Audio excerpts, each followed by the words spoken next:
अस्सलाम वालेकुम नाजरीन, कैसे हैं आप सब लोग। उम्मीद है कि आप सब खैरियत से होंगे। मैं हूं आपका मेज़बान परवेज़ इकबाल। आज 4 फरवरी और जुमरात का रोज़ है। जैसा कि आप लोग जानते हैं कि मैं आप लोगों के लिए लेके आता हूं यूरोप भर से अहम खबरें। तो नज़र डालते हैं यूरोप की ताज़ा तरीन खबरों पर। पुर्तगाल के वज़ीर आज़म का कहना है कि मुल्क में लॉकडाउन के मस्बत नताइज सामने आना शुरू हो गए हैं। उन्होंने मदद पर यूरोपीय रहनुमाओं का शुक्रिया अदा किया।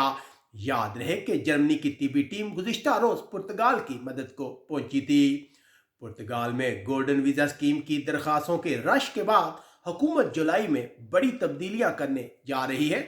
सरमायाकारी की रकम को 5 लाख से बढ़ाया जा सकता है।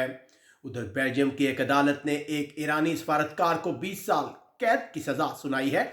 ईरानी सफारतकार समेत 4 ईरानी शहरियों को फ्रांस में एक बड़े जलसे पर बम धमाका करने की साजिश का मुलज़म करार दिया गया है।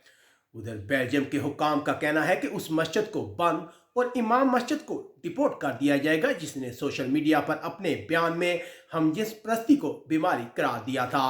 हुक्काम का कहना है कि ऐसे लोगों की बेल्जियम में कोई जगह नहीं। फ्रांस की ट्रेड यूनियंस ने मुल्क में बढ़ती बेरोजगारी के खिलाफ आज एहतजाज किया है, जबकि फ्रांस में दिन भर बारिश की वजह से अक्सर इलाकों में सैलाब आ गया है। फ्रांस की हुकूमत तीसरे लॉकडाउन से बचने के लिए कानून तोड़ने वालों के खिलाफ सख्त कार्रवाई कर रही है। यूनान के वज़ीर आज़म का कहना है कि यूनान और तुर्की के दरमियान बातचीत का दूसरा दौर फरवरी के आखिर या मार्च के शुरू में होगा। यूनान, इथन और थेसालोंकी में मुजाहिरीन ने तालीमी बिल के खिलाफ एहतजाज किया। मुजाहिरीन का पुलिस के साथ तसादम हुआ, जबकि हुक्काम का कहना है कि कोरोना के हवाले से थेसालोंकी में फौरी पाबंदियों का कोई इम्कान नहीं है। इस साल की पहली फ्लाइट 42 तारकिन वतन को यूनान से लेकर जर्मनी पहुंची है। जर्मनी के वजीर सेहत ने कहा है कि मुल्क में कोरोना पाबंदियां मौसम बहार से कबल खत्म होंगी। जर्मनी आज कोरोना के 14,000 से ज्यादा केस सामने आए, जबकि मजीद 786 अफराद हलाक हुए। उधर एक रिपोर्ट में पता चला है कि आधे से ज्यादा जर्मनी के शहरी कोरोना से निपटने के हवाले से गवर्नमेंट पर एतमाद नहीं करते। एक तहकीक में पता चला है कि गवर्नमेंट की जानब से जर्मनी के लोगों की नकद इमदाद करने से मईशत में बेहतरी आई है। गवर्नमेंट एक बार फिर बच्चों की इमदाद का ऐलान करने वाली है। नॉर्वे और डेनमार्क के हुकाम का कहना है कि सिर्फ 65 साल से कम उम्र के अफराद के लिए एस्ट्राजेनेका कोरोना वैक्सीन की सिफारिश की जाएगी। हफ्ते के आखिर में नॉर्वे में सख्त सर्दी और तेज आंधी चलने का इम्कान है। मायरीन ने इटली की हुकूमत को मुल्क में गर्दिश करने वाले बरतानिया के खतरनाक वायरस के हवाले से खबरदार किया है। ये वायरस बरतानिया से आने वाले एक मरीज के जरिए इटली पहुंचा। अब इस वायरस से मुतासरा 139 अफराद को अस्पताल में दाखिल कराया गया है। इटली रवामा 55 साल से बड़ी उम्र के अमले और सेहत के कारकुनों को कोरोना वैक्सीन की खुराकें दी जाएंगी। उधर यूरोपीय सेंट्रल बैंक के साबिक सरबराह मारियो ड्रेगी हुकूमत बनाने की कोशिशों के सिलसिले में तमाम पार्टियों से बातचीत शुरू करने वाले हैं, ताकि इटली में जारी सियासी बहरान को ख़त्म किया जा सके। बैंक ऑफ इंग्लैंड का कहना है कि 2020 की आखिरी तिमाही में मुल्क की मईशत शदीद गिरावट से बच गई है। इसकी वजह कोरोना वैक्सीन है।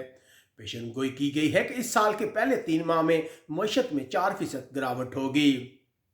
उधर बरतानिया में लोगों को कोरोना वैक्सीन की पहली और दूसरी खुराकों के मुख्तलिफ तजर्बा किए जा रहे हैं। बरतानिया के हुकाम पर उस मनसूबे की तफसीलात बताने के लिए दबाव बढ़ रहा है, जिसमें कहा गया था कि बरतानिया के शहरियों को खतरनाक इलाकों से वापसी पर मुख्तलिफ होटलों में करंतना किया जाएगा। बरतानिया में सियासी पनाह हासिल करने वाले अफराद को सिर्फ हफ्ते के 8 पाउंड मिलते हैं, जिनमें वो कपड़ों से लेकर बैतुल खला तक तमाम अखराजात शामिल हैं। यूरोपीय मुल्क स्पेन में हलाकतों की मजमूई तादाद 60,000 से जायद हो गई है। गुज़िश्ता रोज कोरोना के 30,000 से जायद केस सामने आए, जबकि मजीद 565 अफराद हलाक हुए।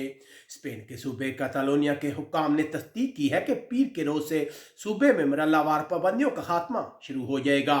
हुक्काम का ख्याल है कि कोरोना की तीसरी लहर का रोज गुजर चुका है, अब लोगों को ज्यादा आज़ादी देनी चाहिए। उधर स्पेन गवर्नमेंट की एक सर्वे में बताया गया है कि कैटालोनिया के इंतखाबात में अलहदगी पसंदों की पार्लियामेंट में गिरफ्त कमजोर हो जाएगी।